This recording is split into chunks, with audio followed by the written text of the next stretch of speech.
Oke, senang sekali ketemu kalian semua di tempat ini. Jangan tegang dong, jangan tegang. Mukanya dari atas tuh udah yang ada yang begini tambah serem aku. Ya toh. Kasih tos sama kanan kirinya dong. Kasih senyummu yang paling manis. Oke. Hari ini it's gonna be fun. Oke. Kita bahas sesuatu yang sangat fun, yang aku suka banget. Dan karena aku juga mengalami secara pribadi. Terima kasih. Sebentar kita berdoa dulu sebelum kita mulai. Terima kasih Tuhan. Syarabahala mahatakara mahasyekiria mahasandarama. Lumahala bahatakana mahasandaria kana mahasana. Mahatu kumara bahasyekiria. Hambamu percaya Engkau Allah Roh Kudus, Engkau akan berkarya di tempat ini. Engkau akan memakai hambamu Tuhan untuk menyampaikan isi hatimu tentang karunia-karunia rohani yang Engkau tempatkan dalam setiap anak-anakmu yang ada di tempat ini. Terima kasih Tuhan, kami percaya Roh Kudus Engkau akan berkarya dan setiap anak-anakmu yang pulang dari tempat ini hari ini, mereka akan membawa sebuah kebenaran yang baru tentang spiritual gift yang sudah Tuhan berikan dalam kehidupan mereka. Only by your grace. Thank you Jesus. In the name of Jesus we pray. Haleluya. Amin. Amin. Thank you buat tim EYC, Kak Aldo, Kak Niki yang sudah kasih aku kesempatan. Jadi sorry kalau suaraku agak bindeng dan jadi aku akan ada sometimes aku perlu minum karena but yes, we are just good. Okay? So, aku percaya minggu lalu Cemarci kan yang udah ngasih tahu tentang beberapa karunia roh. Betul? Siapa yang minggu lalu hadir? Siapa? Oke, bilang ke tanganmu. Oke, yang nggak hadir nanti boleh nonton di channel YouTube-nya EYC ya. Sama Elohim juga ada kan? GPD Elohim nggak ada di EYC. Oke. Di channel YouTube-nya EYC kamu bisa tonton. Karena hari ini aku nggak akan breakdown karunia-karunia roh itu. Karena minggu lalu Cemarci sudah breakdown semuanya. Kalian bisa baca. Nanti kalian bisa baca sendiri. Di 1 Korintus 12, kalau kalian nanti kalian baca sendiri di rumah atau dengerin Cemarci firman. Dan kita buka langsung sama-sama di 1 Petrus 4 ayat yang ke-10. Ya. Dan ini sebuah kebenaran yang harus kita semua sepakat dulu di depan. Ayo kita baca sama-sama 1 Petrus 4 ayat yang ke-10. Layanilah seorang akan yang lain sesuai dengan karunia yang telah diperoleh tiap-tiap orang sebagai pengurus yang baik dari kasih karunia Allah. Aku mau baca yang NIV version yang menurutku itu lebih jelas bahwa yang menyatakan bahwa each of you should use whatever gift you have received to serve others as faithful stewards of God's grace in its various forms. Jadi dikatakan, each of you should use whatever gift you receive. Berarti setiap dari kita itu diberikan sebuah atau lebih dari satu karunia roh di dalam diri kita masing-masing. Sepakat? Apakah percaya? Yang ngomong bukan Cek Christine, yang ngomong adalah firman Tuhan. Jadi kalian harus percaya dulu. Kalau kalian nggak percaya akan hal ini, kalian nggak akan menerima. Kamu nggak akan bisa menerima dan mengaktifkannya. Sebenarnya Tuhan tuh sudah taruh, jadi bukan menerima lagi. Tapi kalian tuh nggak bisa mengaktifkan mengaktifkannya. Oke? Setuju? Siapa yang percaya? Coba. Yuk, biar enggak aku sendiri ya. I'm trying to be interactive with you all, oke? Siapa yang percaya? Sekali lagi angkat tanganmu. Dengan percaya diri, jangan separuh bendera, yang tinggi. Oke, thank you. Kalau kamu percaya, oke? Nah, karunia, karena kalian semua percaya, percayalah gitu. Nanti makanya kalian harus baca karunia-karunia apa sih? Kalau kalian percaya, kalian harus curious. Karunia-karunia apa yang Tuhan tuh berikan di dalam diriku. Terus, oleh karena itu, sebuah karunia rohani, aku mau memaparkan beberapa kebenaran mengenai karunia rohani yang harus kalian tahu. Karunia rohani itu adalah sebuah benih, bukan pajangan. Jadi, benih itu ditaruh di tanah, disirami supaya bertumbuh. Ya kan? Benar enggak? Kalau benih cuma disimpan di plastiknya, jadinya bertumbuh apa enggak? Enggak akan. Enggak akan bertumbuh ya, cuma hanya sekedar jadi benih tok, ditaruh di plastik, dijual enggak laku-laku. Ya kan? Oleh karena itu, karunia itu makanya aku taruh sebagai karunia itu adalah benih bukan pajangan. Berarti enggak hanya untuk dipajang. Karena itu benih, itu harus disiram dan ditumbuhkan.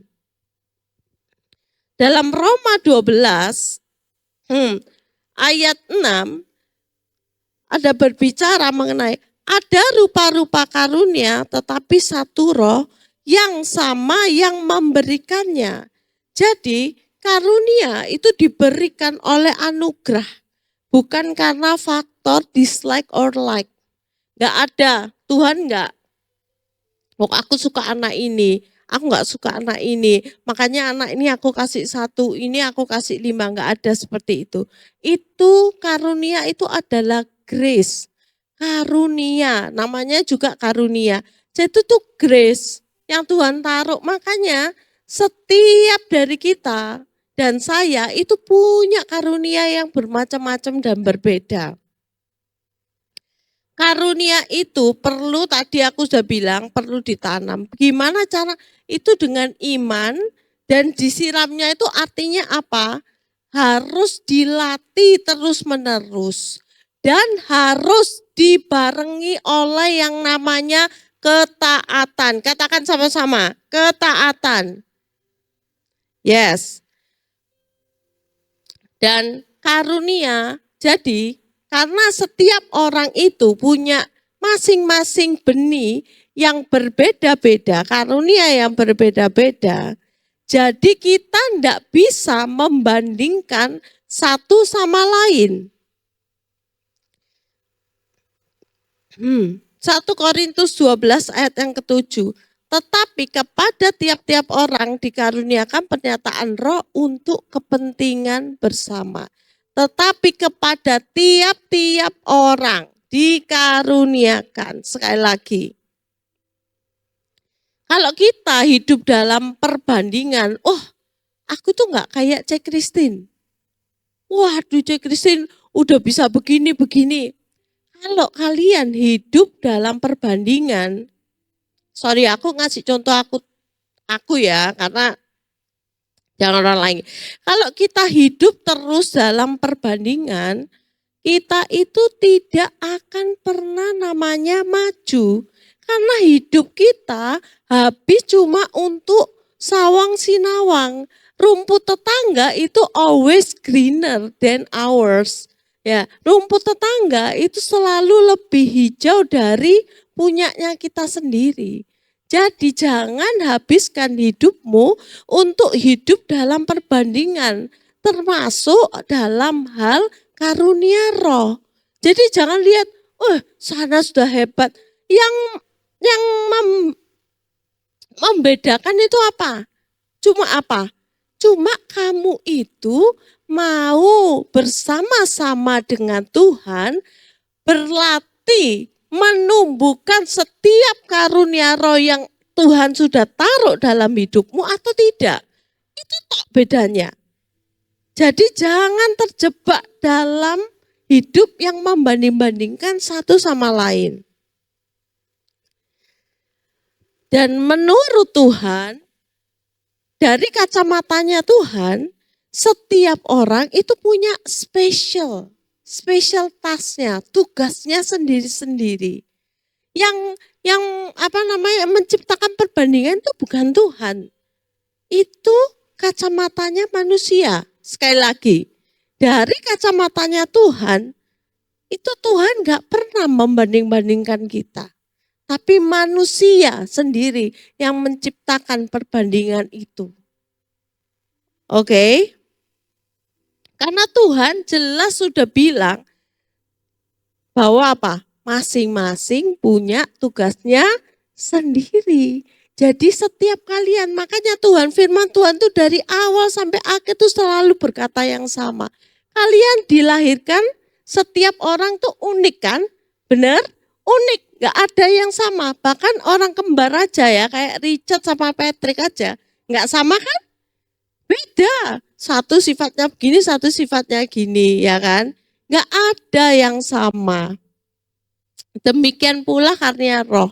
Jadi jangan tumbuh, jangan berjalan dalam perbandingan. Jangan terjebak dalam sesuatu yang manusia ciptakan sendiri. Tuhan menghargai kesetiaan, bukan kehebatan seseorang. Oleh karena itu, utamakan kesetiaan daripada pencitraan. Katakan sama-sama, utamakan kesetiaan daripada pencitraan. Yuk, katakan sama-sama. 1, 2, 3.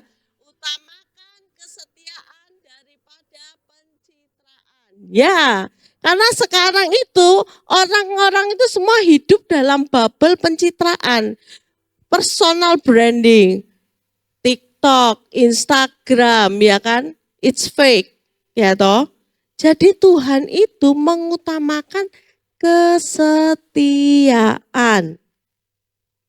Firman Tuhan juga bicara, kalau kamu setia dalam perkara kecil, ya toh, engkau akan dipercayakan lagi sebuah perkara-perkara yang lebih besar lagi. Tuhan lebih benar-benar menghargai orang yang setia dalam perkara kecil. Contohnya, orang-orang yang puji Tuhan, kayak misalnya ada orang-orang yang dipercaya yang berbicara di depan mimbar as a preacher, ya kan? Tapi ada juga orang-orang yang dipercayakan di belakang sana yang enggak selalu di depan mimbar, termasuk di dalam karunia roh.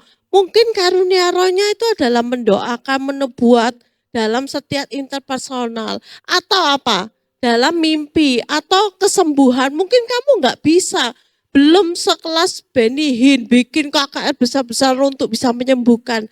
Tapi you can start very small. Kalau kamu lihat ada temanmu di sekolah lagi sakit, you can try to pray.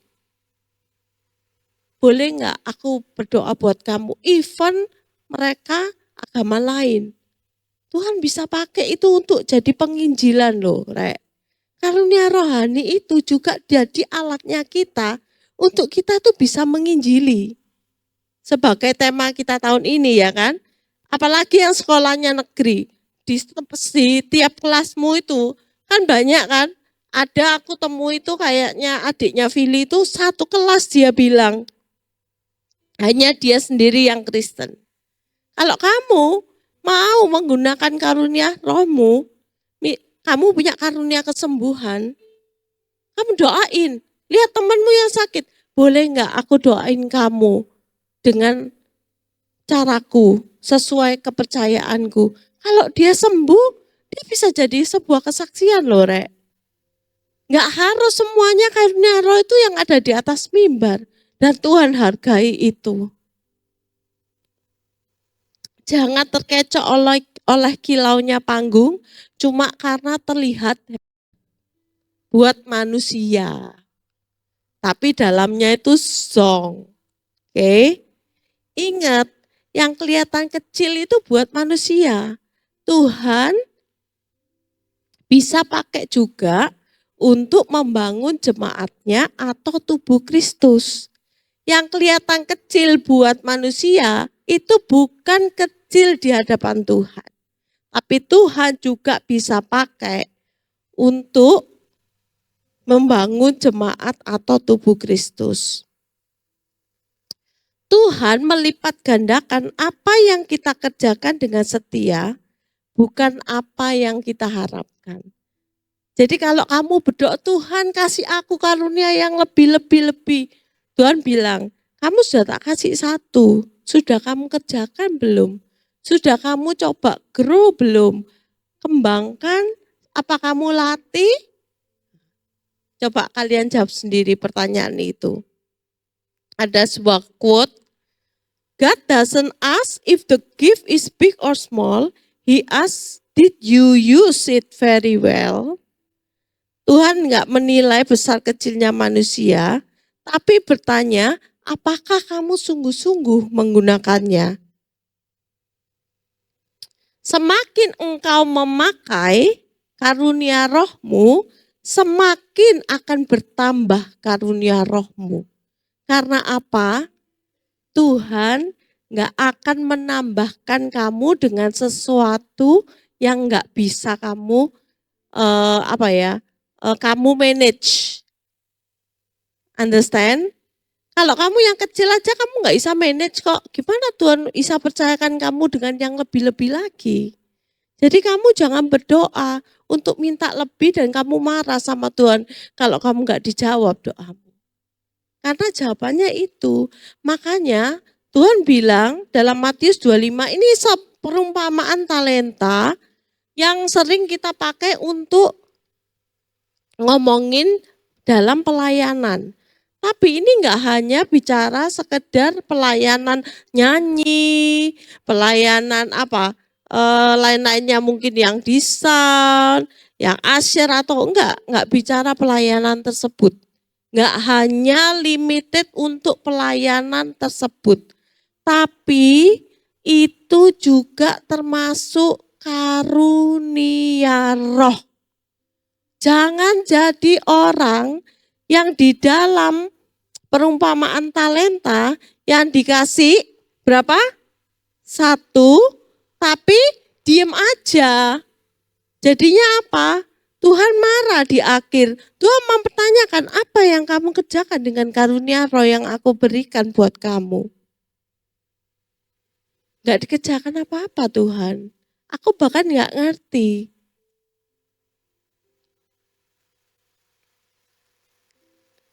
Karunia itu akan bertumbuh jika digunakan.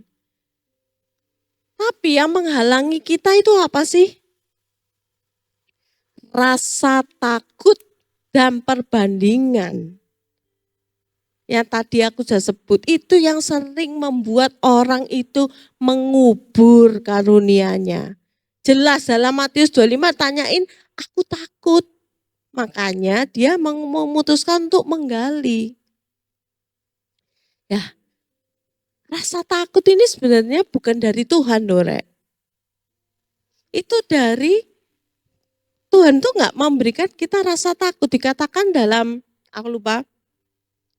Tapi Tuhan bilang, Tuhan itu nggak memberikan rasa takut. Tapi Tuhan itu memberikan Spirit of God in you. Jadi harusnya the Spirit of God itu should be bigger dari rasa takut. Roh takutmu itu harusnya lebih kecil karena kamu punya Tuhan yang besar.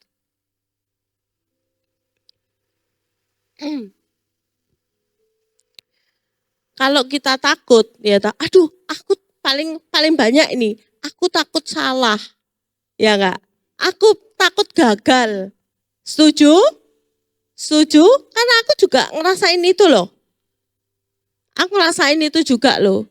Pertama kali, ini sambil cerita ya. Pertama kali aku tahu itu sebenarnya tahu itu sangat itu adalah ketika aku di SOT. Di SOT itu aku aku tuh dilatih. Waktu aku di sini juga aku tuh nggak bener-bener ngerti, lumayan ngerti tapi nggak berani praktek, ya toh. Ya seingatku ya, aku nggak inget. Ya seingatku. Tapi pas aku di SOT itu bener-bener dikasih sebuah tempat atau space untuk kita itu menumbuhkan karunia. Waktu itu di sebuah pelajaran kita tuh diminta untuk mencari satu orang yang nggak dikenal dari ruangan itu. Terus kita itu disuruh saling mendoakan. Cari satu ayat, bukan cari satu ayat, sorry. Ketika kita berdoa dalam bahasa roh, terus kamu dapat impression apa? Misalnya itu words of encouragement, sebuah kata-kata untuk kamu mengencourage, menyemangati atau mendorong atau sebuah ayat Alkitab, ya kan? Penting untuk kamu bisa menghafalkan ayat-ayat Alkitab karena itu senjata kita dan itu Roh Kudus. Kalau kamu nggak pernah ngafalin baca firman Tuhan, ya toh, gimana Roh Kudus bisa pakai kamu? Karena karunia Roh itu perlu pakai senjata itu, firman. Jadi kita suruh, oke, kalau kamu dapat sebuah ayat, kamu sampaikan ke orang itu. Apakah hari itu aku salah? Apakah benar? Salah. Hari itu aku salah karena aku tanya. Pas aku selesai doain, terus apa yang tak doain tadi benar apa enggak? Dia bilang, enggak. Oh ya sudah. Tapi it's okay loh. Waktu itu pastornya yang ngajar bilang, it's okay. It's okay kalau kamu salah. It's okay. Jadi kita juga harus memberikan ruang kepada sesama kita untuk melakukan kesalahan. Jangan kamu sedikit-sedikit temanmu doain aku, enggak cocok Enggak cocok berarti itu bukan karunia, salah iku wis dek ojo oleh suruh doa lagi. Jangan teman-teman. Karena kamu sering ngejudge temanmu, ya toh, kamu juga jadi sering bertambah takut untuk kamu praktek. Karena kamu judge temanmu, jadi kamu takut judgement itu dibalikan lagi ke kamu. Benar apa benar? Iya kan? Benar kan? Ya, jadi ruangan yang sangat karena kita mengajarkan ini di tempat ini, jadi kita semua ini adalah space yang ruang yang bisa buat kita itu menumbuhkan karunia roh kita. Jadi kalau ada temanmu yang mungkin salah, maafkan. Oke, Tuhan aja nggak memperhitungkan kesalahanmu. Kasih mereka ruang bertumbuh, kasih dirimu juga ruang untuk bertumbuh, untuk menumbuhkan setiap karunia roh. Kalau temanmu bilang, aku mau doain kamu, kalau kamu supaya kamu sembuh, tapi nek kamu belum sembuh ya nggak apa-apa, rek. It's okay. Kalau kamu mau lingkup, mungkin ini lingkupnya terlalu besar. Mungkin kamu mau ngecilkan lingkup lagi. Joinlah care. Di care itu ruangan yang paling aman harusnya untuk kamu mempraktekkan, berlatih, dan menumbuhkan setiap karunia roh yang Tuhan taruh dalam hidupmu. Amin. Amin. Ya, aku nggak menuduh setiap orang yang belum bercare ya. Kidding, oke. Terus, kalau kamu taat, Roh Kudus itu nggak pernah memaksa, rek.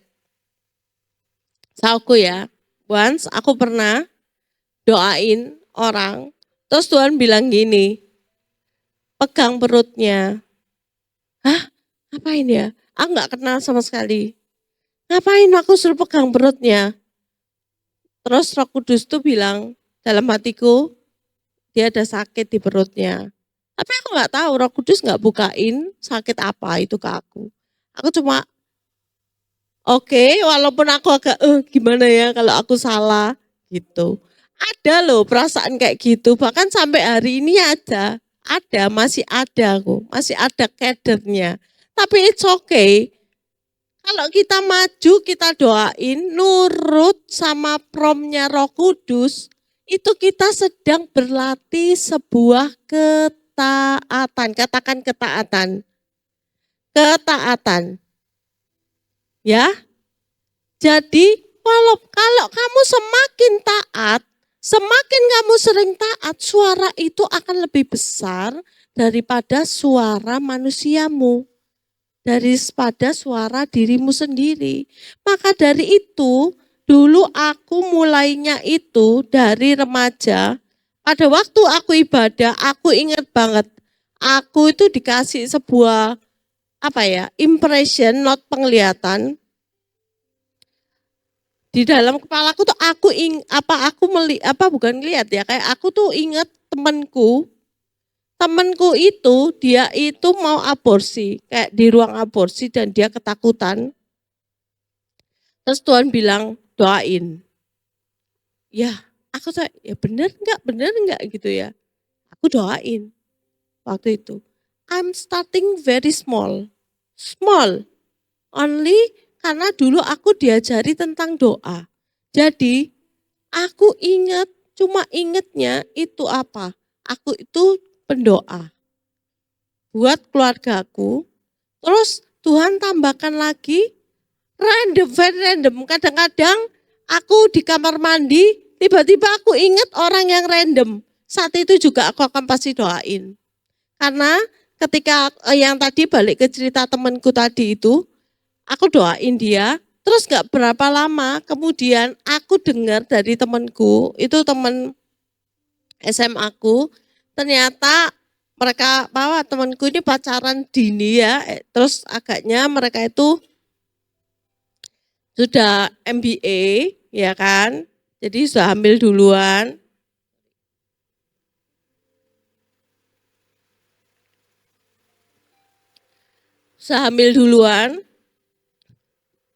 Terus akhirnya mereka itu lulus SMA, mereka pergi ke luar negeri karena dia memutuskan untuk melahirkan anaknya itu. Dan mereka menikah, sampai sekarang mereka masih di China kalau nggak salah. Ya kayak gitu loh teman. It's very random sometimes. Start small. Kalau kamu merasa, hari ini aku cuma dikasih Tuhan, aku dikasih Tuhan hari ini untuk, Tuhan tuh tiba-tiba ingetin temanku ini, doain. Kalau kamu semakin taat, Tuhan akan tambahkan, percayalah. Tanpa kamu minta, Tuhan akan percayakan yang lebih besar. Karena itu tadi, karunia roh itu, setiap karunia roh itu yang ada di dalam 1 Korintus 12 yang kemarin juga sudah dipaparkan Cemarci itu, membutuhkan partnership dengan Tuhan dan membutuhkan ketaatan kita. Amin. Yes.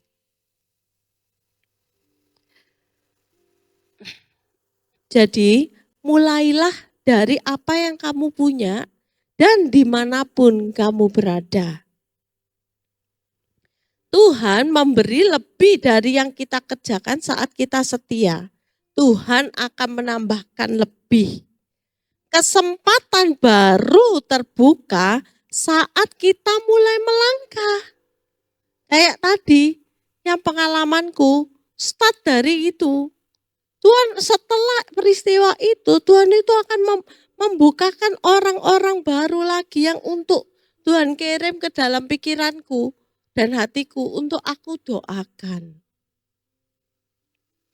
Setiap Yakobus 1 ayat 17, setiap pemberian yang baik dan setiap anugerah yang sempurna berasal dari atas. Jika kamu ingin lebih dari Tuhan, mulailah menggunakan apa yang ada di tanganmu. Amin.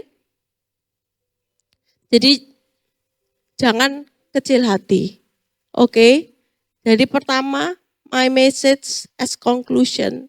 Percayalah setiap dari kamu Tuhan tanamkan benih, sebuah benih. Even though sekalipun sekarang benih itu masih kecil, it's just because of benih itu, that seed itu need to grow. Jadi kamu putuskan sekarang, apakah kamu mau bekerja sama dengan Tuhan untuk menumbuhkan benih itu dengan cara kamu berlatih dan kamu menjadi taat dengan kepada Tuhan, berpartner bersama-sama dengan Tuhan, atau kamu untuk memutuskan menguburkan benih itu. Dan kamu tahu apa dalam Matius 25, ya kan, the consequence. Konsekuensinya itu apa? Oke, yuk aku nggak panjangkan firman Tuhan.